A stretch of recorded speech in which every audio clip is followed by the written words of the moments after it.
About 2 doors down from me, I have a neighbor named Dan, and he was throwing out these half wall to ceiling spindle things. On the other side, my wife was looking on Pinterest last year at something called planter tables. People getting tables off of other people's trash and turning them into planters.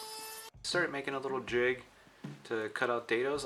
I used my patented technique of measuring things out about 8 times, cutting twice wrong, and just going with it because I'm frustrated at that point. But in the end, the dados turned out well. You'll see when I make the side pieces, I end up making haunches because of this patented technique. You could probably just get away with this with pocket holes or just screwing into the boards. I probably went a little overboard, but I'm having fun. I got this little trim router. I'm having fun with it. I made the dados on adjacent faces of each one of the legs, stacked them as you see me doing here, just so I know I wasn't missing something. Once all these dados were cut and I knew that it was laid out right, I took each one of them over to my miter saw station where I have a stop block now, and I cut right through them as quickly and easy as can be. But I took the dados and I cleaned them up with a chisel. And then I got to the sides, which I kind of mentioned earlier. I keep calling these haunches. They're probably just stop dados. If you want, let me know in the comments what it actually is. I'm probably way off base, and I'm willing to accept that.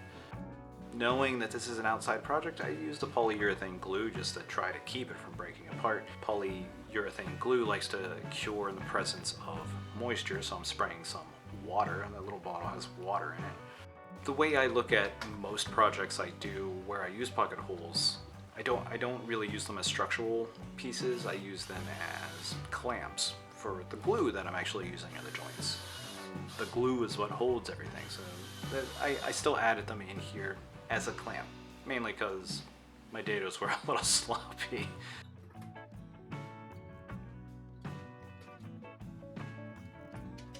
And you could tell from the long sides here that I don't have clamps long enough to clamp this, so that's why I end up using pocket holes basically as clamps.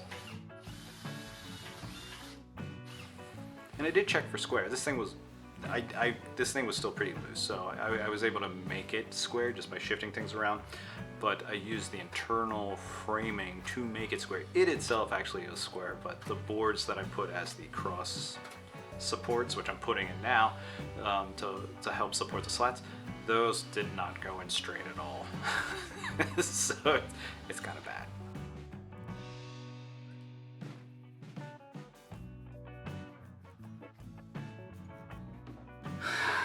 That's really not square, but whatever.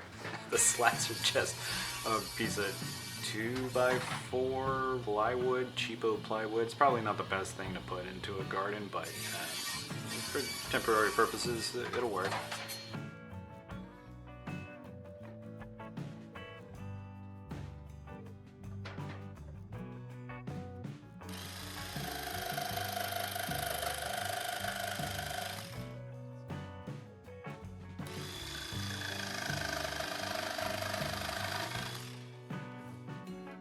And again, the miter saw station came out as a hero again on this project with the miters for the top rails.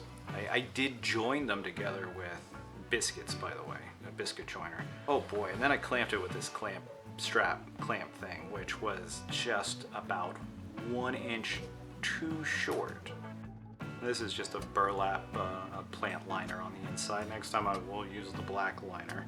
This stuff melted away. It's been a season since I've made this table, and this burlap has just melted away. But it worked, but it's non-existent.